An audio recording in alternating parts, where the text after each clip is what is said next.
Welcome to American Education FM, everybody. I'm Dr. Sean Brooks. Well, one of the positive things that's come from all of this COVID nonsense, ironically enough, again, is the recordings that have been taking place of school board meetings. And, of course, some of the online nonsense teaching that's been happening as well, in particular regarding the Marxist indoctrination and whatnot. But this particular audio that you're going to hear, about 5 minutes long, and it comes from San Diego, California, La Mesa Spring Valley School Board meeting. And give this a listen. It's pretty ridiculous, and of course you can hear the bullying that's taking place, in particular from one individual who is completely brainwashed, calls basically everybody a racist, makes fun of everybody, and then when briefly called out about it, decides to backtrack and then claim that everybody else is racist, not them, and it's pretty ridiculous. So go ahead and give this a listen, and I'll break it down on the other side. My second dose. They didn't even. I don't even have my second dose. I've been delayed. I still haven't received it, and I don't know when I'm going to receive it. So I'm just saying, if teachers are have to give somebody, we have to give the teachers, we have to give the students, the parents a date. Of what at least we don't have to give anybody any date.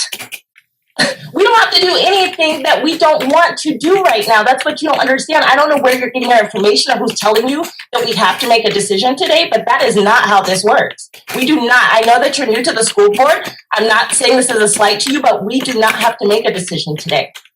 70 to 80% of them have answered the survey. They want to come back to school. So this is what we're the 70 to 80%, and where are they? I would like to know geographically from which school sites, which language group, and how we conducted this feedback. Where? Please give it to me before I can make a decision. I can't make one. I cannot make one. And I will not make one. You're welcome to abstain, I believe, right? There's no reason to be nasty with me, Miss Riley. And we can present it for vote. And Charlie, if you wish to vote no, you are more than welcome to, or you can. I know what I'm welcome to do, you guys. I do. And I know that what we're doing is wrong. So how are we forcing people? That seems like a very white supremacist ideology, to force people to comply with, and conform. Just letting you know. Privilege. Check it, you guys. I'm at. So I don't want to be a part of forcing anybody to do anything they don't want to do. That's what slavery is. I'm not going to be a part of it. Like, nobody even knows. None of you guys even know what we're talking about right now. This seems like a mess. We should not be voting on this tonight. You guys don't have all the information that you need. You guys are just saying what you're speaking from your heart, and that's fine. I take great offense to the statement that no one on here knows what they're talking about right now. I don't believe that to be the case at all. And I wasn't talking about you, David. I was talking about my fellow board members, especially the new ones. I'm not talking about me either. I'm talking about your fellow board members.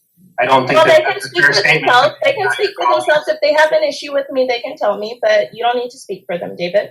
I can speak for them if I choose to. And right now I choose to tell you that I think that's offensive. Well, don't say that you can speak for others. That's not appropriate. Okay, so let's.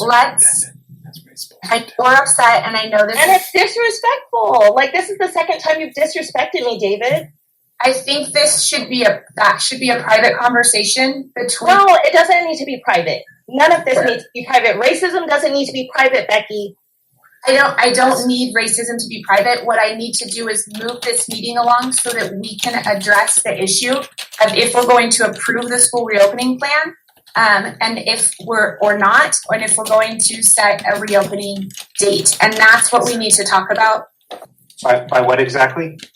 By what you just said, Mr. Superintendent. You were shocked and appalled that I said that I thought it was offensive that you said your colleagues don't know what they're talking about? Yeah, and then you said that you can speak for all of us. Okay. You don't speak for us. No, I wasn't. That's not what I was saying. That's not what I was saying. No, okay. That's not what I said. Okay, so not what I said. We need to stay focused. Well, if our meetings were actually recorded for the public, we would know that. It's recorded. Actually, they are. Rebecca announces that at the Where beginning. are they? Where are they? They're not easily accessible. I can pull it up. I'll show you. It says in here, it says, in accordance with Board Bylaw 9324, this, Easily accessible.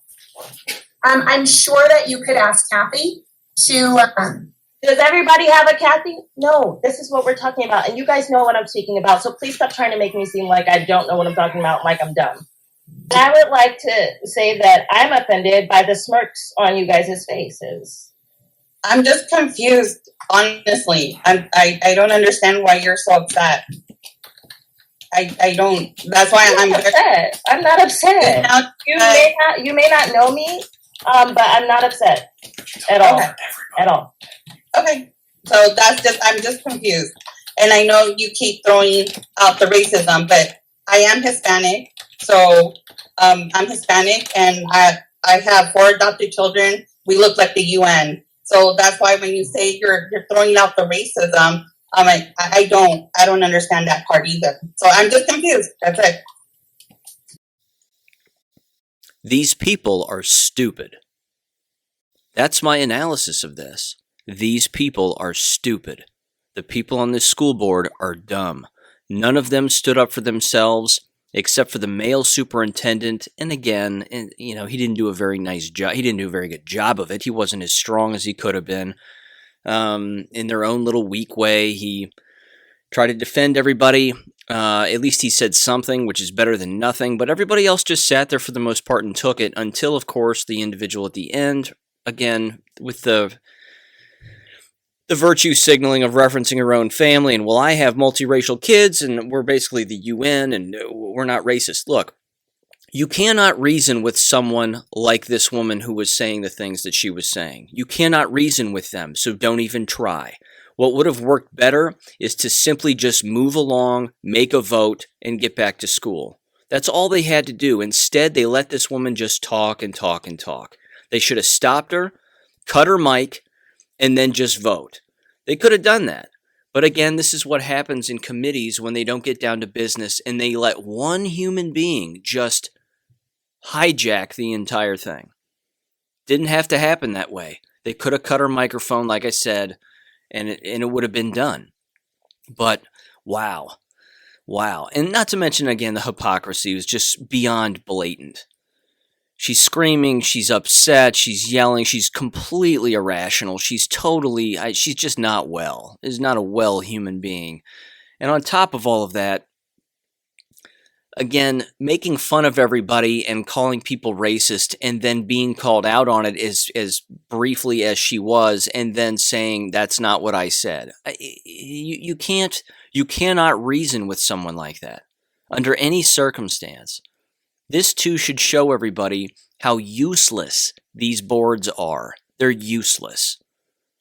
Now, with that aside, what I found interesting is it was kind of snuck in there a little bit, is they apparently had some survey and 70 to 80% of parents wanted their students back in school full time. Everybody, all the time. It's always been that way. It's always been that way. They've just decided to wait a year before they decided to publish any kind of a survey. It never went away. People didn't want the schools shut down for the most part. They didn't. A lot of the students went, you mean I don't have to come back to school for a whole year? This is great. They loved it. Students loved it for the most part. And there were, of course, teachers who also enjoyed it for all the wrong reasons. They just didn't want to go to work. They didn't want to get up. They didn't want to get dressed. They didn't want to get showered. And they didn't want to go to work. And so you gave them an inch, they took a mile, just like this school board member. The school board member clearly doesn't want to do whatever it is that she's responsible for doing.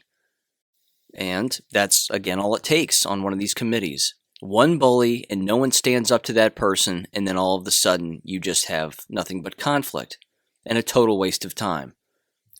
Now, this particular video was linked to an article written by Sarah Lilly on American Thinker. And it's titled, The Case for Closing Public Schools Indefinitely. And she makes some pretty solid points. I've made these same points on the podcast here. I've written about a great deal of these in my upcoming book. So it's not very new.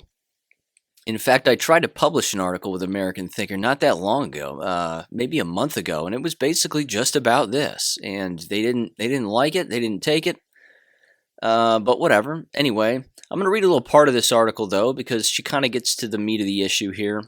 About halfway down, it says, quote, "Not only do they hate you, but they don't care for your well-being or your children. Of your children, rather. They know that continuing to keep students out of physical classroom is causing irreparable harm to pupils' academic progress, but they don't care. They aren't actually worried about themselves or your children contracting COVID at school. They simply enjoy the time off. Hence, this is why Teachers Union President Matt Meyer dropping his 2-year-old off at a private preschool while insisting it's unsafe for your child to go to school." And of course, I briefly mentioned that the other day. "These people don't consider themselves to be a vessel for meaningful education. They admit they are nothing more than babysitters." Again, in that previous audio that I played from the California School District, where all of the board members who were on there making fun of the parents for wanting to go back to school and wanting their kids to go back to school, ended up resigning out of embarrassment because they got caught. But anyway, so it continues here. Quote, "American public schools are no longer meant to deliver quality education. They are means to propagate progressive ideas by mostly childless and entirely miserable Marxists. To quote Michael Malice, quote, "An ideology full of unattractive people who can't reproduce have no choice but to raise your children as their own," unquote. And then her article continues and says, "And what do we get in return for all this progressive indoctrination? Pathetic math, reading, and science education stats." Again, as I've mentioned in the past, a public school that believes that a 70% literacy rate is a success and then they're graded as an A school makes absolutely no mathematical sense whatsoever. If you're graded as an A school, shouldn't your achievement levels among your students be in the 90% range? You would think so. But because of the state grading and the way that they manipulate all of the statistics, that's just not how it works. So, yeah, the math has to work for your students, apparently, when it comes to their grades, but when it comes, again, to the grades that the school district receives or the individual schools receive, the math doesn't have to work in that case, apparently. It continues here, quote, "Perhaps you are still under the delusion that in the very least, public school is a place to keep your child safe while you are at work. Think again. In 2018, Project Veritas revealed an undercover video where Union City Education Association President Kathleen Valencia assures the undercover journalist she can help cover up crimes committed by teachers and brags about doing so for another union teacher who had sex with a student. If you thought online teaching might protect your children from such perversions, you would still be wrong. In Montgomery County, Maryland, just this week, a teacher's aide masturbated in front of special needs students on a Zoom call. He has since been placed on leave and will not face criminal charges." Quote, "The insanity is only going to increase under Biden. The woke administration is insistent on eliminating female sports and female privacy on campuses by letting transgender women, formerly known as boys, participate in girls' sports and the girls' changing facilities. Teachers already withhold information from parents regarding LGBT instruction in school. In Anne Arundel County, Maryland, staff have been instructed not to inform parents. If boy who thinks he is a girl will be sleeping in the same quarters as their daughters." That doesn't make any sense, but whatever. None of it makes sense. Anyway, well, I'm just going to end this article here. It says, quote, Dennis Prager says that sending your kids to college is playing Russian roulette with their values. Unfortunately, that threat has permeated all of K-12, and if you surrender your child to public school in their youth, don't be surprised when they graduate hating you for it. You know, that last paragraph is interesting, and it's true, and here's why. Very few students, as they mature or age, look back on their K-12 experience and say, wow, that was absolutely fantastic. Very few people do that. Very few people do the same thing with their college experience. They just do. They don't look back at I mean, there's clearly some, and, you know, they show up to the alumni parties and go back for alumni weekends and they do all of that jazz. But yeah, very few people actually look back on those experiences and say to themselves, wow, that was just a fantastic time. I learned so much. It just doesn't happen. And that right there again should be indicative of the entire system right now. And it doesn't have to be this way. It really doesn't. But unfortunately, when you have, again, someone like that who's sitting in a board meeting and is a board member, somebody voted for that person. That person got on that board somehow. But that one individual was hijacking the entire thing. And that board meeting, again, is just a comparable snapshot of what actually is happening in K-12 education. That Marxism has hijacked the entire thing. Now, what people, many don't understand, even those that are actually in the business themselves and have been in the business this entire time, don't understand that that was the plan all along with American education. The idea all along, dating back to the Frankfurt School, was again to make American K-12 education a Marxist indoctrination camp. And that's exactly what's happened. So if it's not turned around, if school boards aren't reduced, if not eliminated, and if unions don't remove themselves completely or are otherwise removed some other way through criminal activity or whatever it may be, K-12 education in brick and mortar schools at the public level in particular will never improve. They'll never improve. They will just continue to pump out mediocrity, and in this case, they will continue to pump out very bad board members. Because if that's one board member, imagine how many teachers act like that within working environments. And I assure you, there are many. Thank you for listening to American Education FM. Don't forget to check out AmericanEducationFM.com, where you can make a small donation or even email us and be a guest on the podcast. Until next time, never stop learning, never stop reading, and never stop unlearning. Thanks for listening, and God bless.